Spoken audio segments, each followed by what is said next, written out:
नमस्कार। आज की इस बेहद खास प्रस्तुति में हम एक बहुत ही पावन विषय पर बात करने वाले हैं। और हाँ, इस पूरे विश्लेषण को हम शुद्ध, सरल हिंदी भाषा और एकदम जीवंत 3D कार्टून स्टाइल में देखेंगे, ताकि हर एक बात बिल्कुल स्पष्ट और रोचक हो जाए। तो आज हम वट सावित्री व्रत के गहरे अर्थ और इसकी पूरी प्रक्रिया को समझने वाले हैं। बिना किसी देरी के चलिए सीधे इस सदियों पुरानी लेकिन आज भी उतनी ही प्रासंगिक परंपरा के मूल पर चलते हैं। अब इस चर्चा की शुरुआत में ही एक बहुत ही गहरा सवाल उठता है। जरा सोचिए, क्या सच्चे संकल्प और अटूट प्रेम से नियति के सबसे कठोर नियम को, यहां तक कि मृत्यु को भी टाला जा सकता है? सुनने में शायद असंभव लगे, है ना?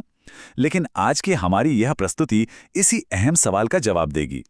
हम देखेंगे कि कैसे एक प्राचीन घटना आज एक ऐसा महाव्रत बन चुकी है जिसे लाखों महिलाएं सौभाग्य और समृद्धि के लिए रखती हैं। आगे बढ़ने से पहले जल्दी से देख लेते हैं कि आज हम किन मुख्य बिंदुओं पर बात करेंगे। पहला, अमर प्रेम और भक्ति। दूसरा, वट सावित्री 2026 की तिथि। तीसरा, शुभ मुहूर्त। चौथा, आवश्यक पूजा सामग्री। और अंत में पूजा की एकदम सरल विधि। तो चलिए अपने पहले खंड से शुरुआत करते हैं। अमर प्रेम और भक्ति, माता सावित्री की कथा। कहते हैं ना, एक स्त्री के संकल्प के आगे तो देवता भी झुक जाते हैं। माता सावित्री की कहानी इसका सबसे बड़ा उदाहरण है। जब स्वयं मृत्यु के देवता यमराज उनके पति सत्यवान के प्राण ले जाने लगे, तो सावित्री जी ने हार नहीं मानी, बिल्कुल नहीं। उन्होंने अपने कठोर तप, अपनी कुशाग्र बुद्धि और अपनी सच्ची भक्ति से यमराज को भी प्रसन्न कर दिया और सत्यवान के प्राण वापस ले आईं। सच में ये अद्भुत है, और बस यही कारण है कि ये दिन अखंड सौभाग्य का सबसे बड़ा प्रतीक माना जाता है। कथा के बाद अब आते हैं हमारे दूसरे खंड पर, वट सावित्री 2026 की तिथि, यानी ये व्रत कब रखना है। ध्यान देने वाली बात यह है कि हिंदू पंचांग के अनुसार ये व्रत हमेशा ज्येष्ठ महीने की अमावस्या को ही किया जाता है। और अगर हम साल 2026 की बात करें तो ये खास दिन पड़ रहा है शनिवार 16 मई को।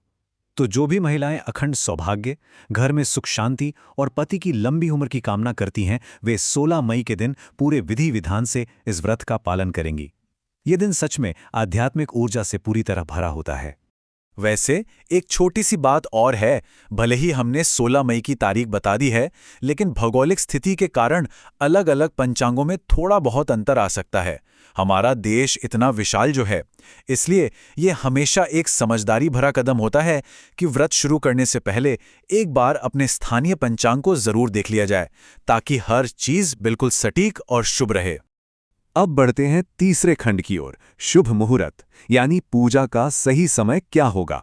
अगर हम पंचांग की गणित को थोड़ा सरल भाषा में समझें तो देखिए, अमावस्या तिथि की शुरुआत असल में 15 मई 2026 की शाम से ही हो जाएगी, लेकिन ये अगले दिन यानी 16 मई की शाम तक चलेगी। अब क्योंकि 16 मई को उदया तिथि मिल रही है, मतलब सूर्योदय के समय अमावस्या है, इसलिए व्रत और पूजा पाठ के लिए मुख्य रूप से 16 मई का दिन ही सबसे उत्तम माना जाएगा। इस समय अवधि के भीतर की गई पूजा का फल सबसे अधिक मिलता है। समय जानने के बाद अब आते हैं हमारे चौथे खंड पर, आवश्यक पूजा सामग्री, यानी हमें कौन कौन सी पवित्र वस्तुएं इकट्ठी करनी हैं। चलिए अब एक एक करके देखते हैं कि वट वृक्ष और देवी देवताओं की पूजा के लिए हमें क्या क्या चाहिए होगा। सबसे पहले बरगद के पेड़ के चारों ओर लपेटने के लिए कच्चा सूत या धागा। इसके अलावा पूजा की थाली में रोली, अक्षत, कुछ ताजे फल, खुशबूदार फूल और प्रसाद के लिए मिठाई होनी चाहिए। माहौल को पवित्र करने के लिए एक दीपक और धूप, जल चढ़ाने के लिए एक लोटा पानी, और हाँ, सबसे जरूरी चीज, माता सावित्री और सत्यवान की तस्वीर। अगर हम इन सब चीजों को पहले से ही तैयार रख लें तो पूजा बिना किसी रुकावट के बहुत ही आराम से संपन्न हो जाती है। सामग्री तैयार होने के बाद अब हम अपने आखिरी और पांचवें खंड पर पहुंचते हैं, पूजा की सरल विधि। चलिए देखते हैं इसकी चरण दर चरण प्रक्रिया क्या है। इस पावन पूजा को करने के 5 बहुत ही स्पष्ट और सरल चरण हैं। सबसे पहला काम, सुबह सुबह स्नान करके साफ सुथरे कपड़े पहनना, जो मन और तन की शुद्धि को दर्शाता है।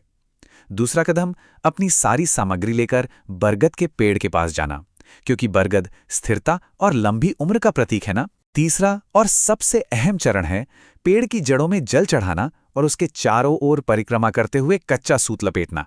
पता है, ये सूत असल में पति पत्नी के रिश्ते की मजबूती का प्रतीक होता है। इसके बाद चौथे चरण में पूरे ध्यान से माता सावित्री और सत्यवान की कथा सुनी जाती है और अंत में पांचवां चरण पूरी श्रद्धा से एक सुखी दाम्पत्य जीवन और लंबी आयु के लिए प्रार्थना करना। अब इस विश्लेषण को खत्म करने से पहले एक पल के लिए रुककर सोचते हैं, आज के इस भागदौड़ भरे आधुनिक युग में भी सदियों पुरानी ये परंपरा आखिर अखंड सौभाग्य का सबसे बड़ा प्रतीक क्यों बनी हुई है? सच कहूं तो वट सावित्री व्रत केवल एक कर्मकांड या रस्म नहीं है। ये हम सबको याद दिलाता है कि सच्चा प्यार, शुद्ध विचार और अटूट विश्वास दुनिया की किसी भी बड़ी से बड़ी बाधा को पार कर सकता है।